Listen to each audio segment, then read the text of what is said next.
Doctor Nafisa laptop নিয়ে বসে আছেন।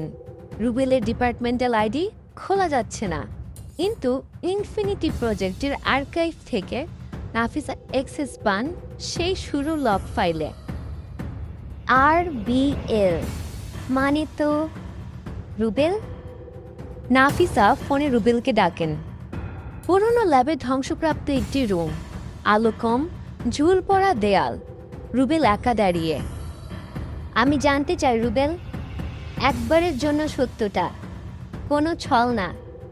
তুমি জানো ডক্টর নাফিসা, কেউ যদি অনেকদিন নিজের মধ্যে একটা ছায়া বাঁচিয়ে রাখে, একসময় সেই ছায়াটাই পুরো শরীরটা দখল করে ফেলে।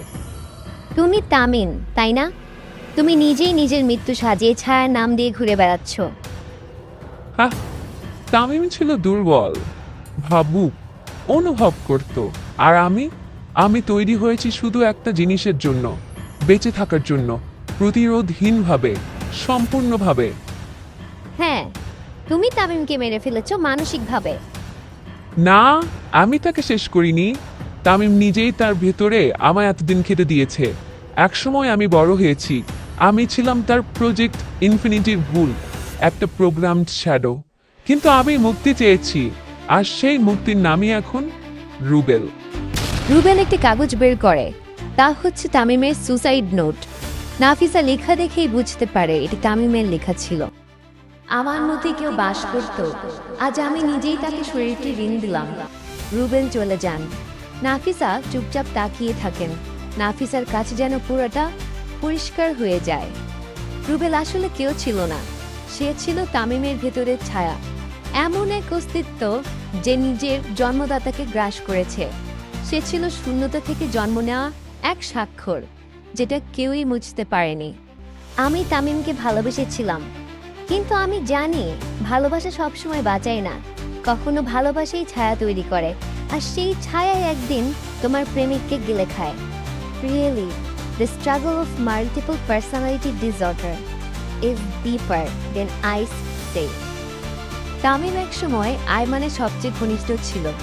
আয়মান মনে করত ওরা একসাথে সামনে যাবে, কিন্তু তামিম নাফিসার সঙ্গে কাজ করতে গিয়ে ধীরে ধীরে আয়মানকে দূরে সরিয়ে দেয়।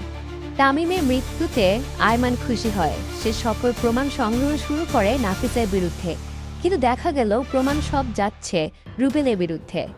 আস্তে আস্তে রুবেল আয়মানের উপর ক্ষিপ্ত হয় এবং তার সাথে একটা সংঘর্ষ তৈরি করে। মাল্টিপল পার্সোনালিটি ডিসঅর্ডার হলো একটি মানসিক রোগ, যেখানে একজন মানুষের মধ্যে একাধিক ভিন্ন পরিচয় গড়ে ওঠে এবং তারা সময় বিশেষে সেই পরিচয়গুলোর মধ্যে পরিবর্তিত হতে থাকে। একজন মানুষ, কিন্তু তার ভেতরে দুইটি বা তার চেয়ে বেশি স্বতন্ত্র চরিত্র বা ব্যক্তিত্ব বাস করে। প্রতিটি চরিত্রের নিজস্ব নাম, আচরণ, স্বর, পছন্দ, স্মৃতি ইত্যাদি থাকে। যখন একটি পরিচয় সক্রিয় হয়, তখন অন্য পরিচয়গুলো অবচেতন বা নিঃশব্দ হয়ে যায়। সাধারণত শিশু অবস্থায় অতিরিক্ত ট্রমা, নির্যাতন বা মানসিক চাপ থেকে এটি শুরু হয়। মস্তিষ্ক আসল ব্যক্তিত্বকে রক্ষা করে ভিন্ন ভিন্ন পরিচয় তৈরি করে। রুবেল ও তামিম আলাদা ব্যক্তি নয়, বরং এক দেহে দুইটি চেতনা। একজন নিজের পরিচয় হারিয়ে ফেলেছে, অন্যজন নিজেকে বাঁচিয়ে তুলেছে ছায়া হিসেবে। বিশ্বব্যাপী প্রায় 1% জনসংখ্যার মধ্যে এই মানসিক রোগটি থাকার সম্ভাবনা রয়েছে। নারীদের মধ্যে এই হার পুরুষের তুলনায় 3 থেকে 9 গুণ বেশি থাকে, যদিও ধারণা করা হয় পুরুষদের মধ্যে এটি অনেক সময় ভিন্নভাবে প্রকাশ পায় বা চেপে রাখা হয়। ইনি হচ্ছেন বিলি মিলিগান, সবচেয়ে বিখ্যাত ডিআইডি রোগী। মার্কিন যুক্তরাষ্ট্রের একজন ব্যক্তি যিনি 1970-এর দশকে ধর্ষণ ও ডাকাতি মামলায় গ্রেফতার হন। তদন্তে দেখা যায় তার ভেতরে 24টি ভিন্ন ভিন্ন পরিচয় ছিল। এক পরিচয় ছিল সার্বিয়ান যুবক, অন্যটি ছিল এক 9 বছরের বাচ্চা মেয়ে। আদালত শেষ পর্যন্ত মেনে নেয় যে তিনি নিজে অপরাধ করেননি, তার এক অন্য সত্তা অপরাধ করেছেন। ইনি হলেন ক্রিস্টিন কস্টনার সাইজমো। তিনি ছিলেন একজন নারী যার 3টি আলাদা পরিচয় ছিল: Eve White, Eve Black and Jane. এই ঘটনা থেকে অনুপ্রাণিত হয়ে 1957 সালে বিখ্যাত cinema the 3 faces of Eve তৈরি হয়।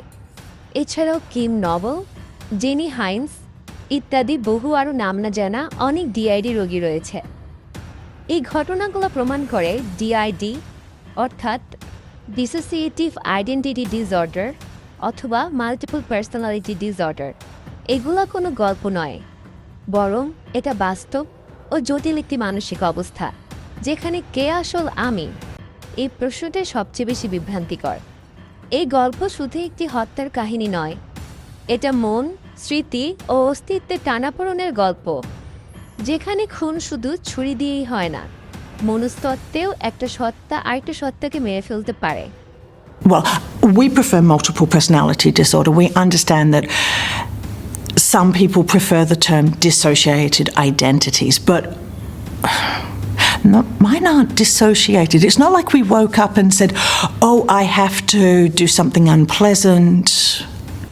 You experience a completely different personality showing up. Is that a good way to describe it? It is, but I've also got my different parts as me. But are different people. Yeah.